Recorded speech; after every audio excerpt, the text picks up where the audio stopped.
Good morning and welcome back to Questioning Sense with me, Matt. I hope you guys are well and all is going swimmingly. Actually getting a bit of spring in the air at the moment. Always good. Now, it has been mentioned, why do I always mention the weather? Well, I'm British. It's what we do. It's what we obsess about. We love the weather. But we also love, or some of us, how perfume can affect weather. So, you know, when it's crappy, wear something bright. When it's cold, wear something warm. When it's hot, wear something cooling. And that's kind of what I've been trying to do. I've been on a bit of a quest to find another summer banger to relieve some of the pressure to my beautiful bottles of Bergamask. Obviously, I do love my Auto Paresi Bergamask more than any other, but I don't want to wear it every single day, especially when it's nice. So I've been looking for an alternative, and I think I might have found one, you know. So today we're going to be talking about this one from the Turkish house of Nishane, Istanbul. Now, this was referenced a couple of times in one of the Facebook groups, and a lad in one of them, I think it was Trusted, really spoke very highly of it, and I got it for a bit of a bargain. I think I got it from Fragrance X in the States for around £70, all tax paid, and I think it was a £5 for the shipping, came within 5 days, so I'm very happy with it. Now, as you can see, I've had it for a while, and I have given a little decant to a friend. So this is a 100ml bottle. Before we go any further, let's have a look at the presentation. It's kind of almost like a Byredo bottle, but with a different sort of cap. Now, it's different to most of the Nishanes, which look more like this one, Salt and Vetiver. Whoa, what a beautiful fragrance that is. So normally the bottles look like that. I think Neff's and a few of the others, more expensive or outrageously expensive ones, have much more ornate bottles. And this has been around for quite a while. I think it came out in 2018. I'm not entirely sure, but I think it was Jorge Lee is the nose behind it. So what we'll do is we'll talk a little bit about the fragrance. We'll have a look at the notes. Actually, I'll give it a little spray. This is lovely. And then we'll describe, you know, I'll try my best to describe the fragrance, and we'll look at, you know, who's going to enjoy it, where it's going to be appropriate for, whether it's any good or not, and if it will replace or support my beloved Bergamask. Well, I can tell you for a fact, nothing will replace this, but it probably will support it. Okay, so what we'll do now is, obviously, we will have a look at the notes. So at the top you have bergamot, then you have green tea, you have jasmine, you have lemon, you have grapefruit, you have lily of the valley, we have neroli, we have vetiver and musk. That's kind of all what you get. And it's yeah, there's no shocks or surprises in here at all. I think, like most European countries, there's a history of having a cologne style sort of, you know, a brief spritz of a cologne style freshen up kind of fragrance, like 4711 in sort of Germany and Austria, and others. And Turkey obviously has its own sort of citrusy freshen up. And I think basically Colonnise is that, but sort of instead of just being a quick blast and a freshen up, it's actually been turned into a perfume, and they've done a really, really good job of it as well. Now, for me, when I smell this, it is kind of familiar. It is unique. It kind of reminds me of lots of other things, but not one not one specific fragrance. So it has got a fairly unique take on a classic cologne style approach to perfumery. So it doesn't smell like an old-fashioned aftershave or an old-fashioned splash cologne, you know, because they're quite sharp, and this isn't sharp at all. And there's a reason for that. I think when the perfume was being designed, when they wrote down the objectives on the brief for the fragrance, longevity was obviously something that's very important to the house, and it's very important to the perfume, because there are very few of these kind of fragrances that do last. And this one really does have really good performance. I have seen it described as a beast. I disagree. I don't think it is beast mode at all. But I do think it's a long-lasting fragrance with good presence. I think it's perfectly pitched for what it is. But this incredible longevity for this kind of, ultimately it's a light floral citrus, comes at a cost. But it's been cleverly done. Now, what you'll notice when you spray the opening, you're obviously going to pick up on something that resembles bergamot, and then it will become a bit more citrusy. The lemon's quite important to it. You have the florals from the jasmine. But the green tea for me is absolutely critical to how this perfume works. Now, they've made this with some quite potent modern aroma chemicals. I think you're going to find ambroxan in here, or ambrox. And what the tea does is it kind of links everything together, but it does a fairly good job of disguising the ambroxan. Ambroxan, if you're a fan of, say, Dior Sauvage or something like that, you'll recognise the smell straight away. And you can kind of find it in here, but it's quite heavily disguised. So the ambrox here, I think, for my personal take on it, I think they've used ambrox purely for performance. I don't think it's been used for its unique smell or anything like that. It's been quite heavily disguised. So when you first spray this, right, let's start at the top. When you first spray this on your skin, you'll get the freshness. You'll get this citrusness, and this citrusness, I think I might have invented a word there. You'll get this citrusy vibe from the bergamot and the lemon. They're very, very, very, very prominent, but you will pick up a tiny bit of neroli in the background. And you're like, oh, it's clean and it's fresh. And the green tea is also quite cooling, but it gives it depth. It doesn't, if I make a green tea and bring it in and smell it and then smell my wrist, they won't smell at all alike.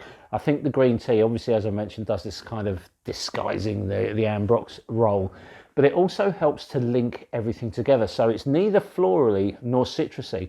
But one thing you will notice is there's very little sharpness within the citrus elements, especially. So if, for example, you look at something like Fiero, when you look at smell the citruses in Fiero, there's like a blood orange in here. There's some lemongrass, which does the sort of the green tea role in Colognise. But you'll smell the lemons and the oranges, and they're very, very precise. You can pick them out instantly, and they really stand out. So that it's almost like the citrus has got a start, a middle, and an end. Just the citrus notes.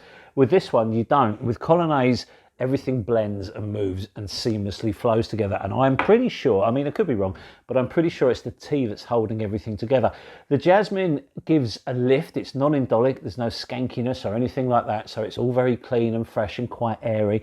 And as you get into the mid, the lily of the valley just seems to support the jasmine. They're not two defined different florals working together.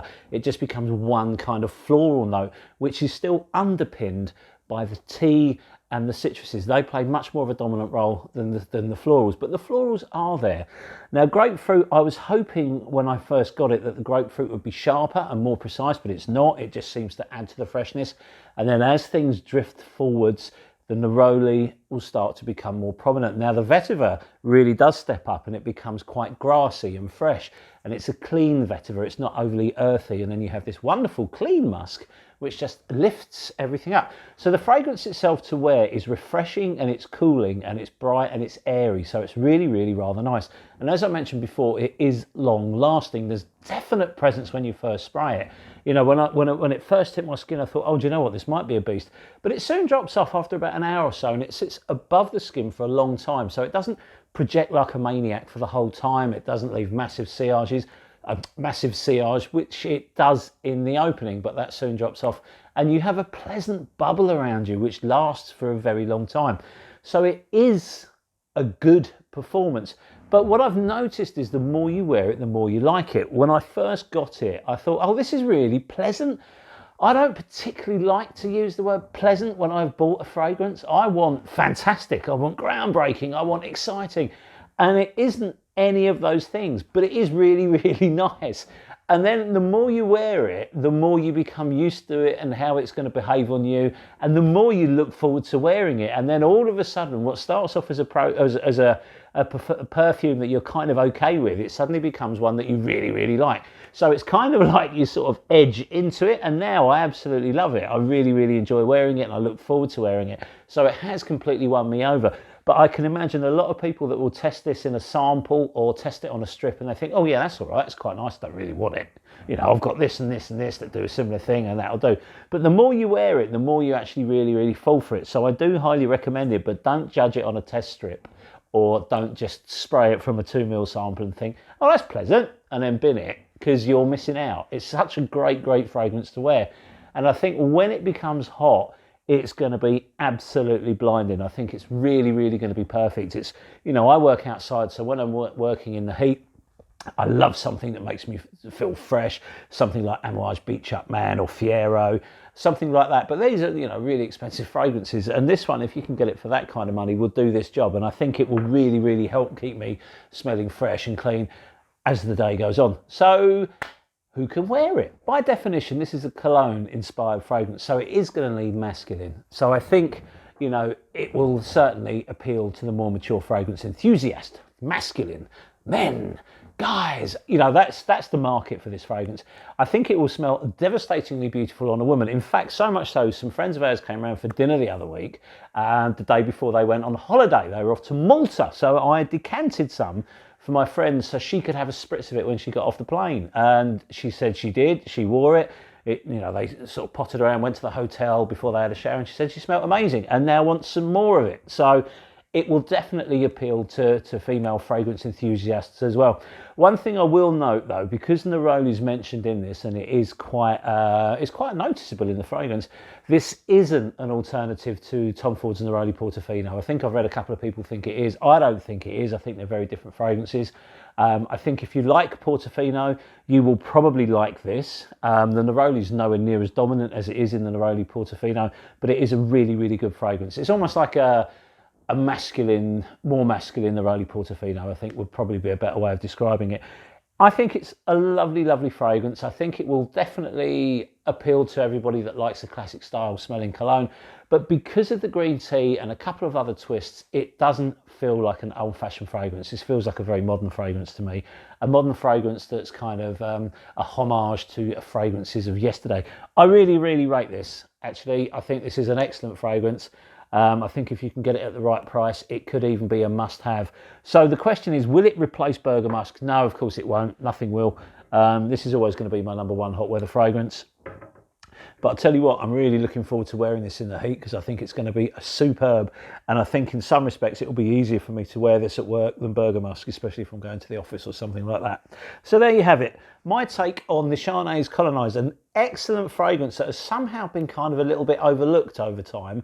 And I think you could do really, really well by investigating this one. So if you have got it and you have tried it, let me know what you think. And if you've got any other questions about it, please hit us up on Instagram, where I will be more than happy to help. Anyway, thank you very much for your time. Cheers, thanks, and bye.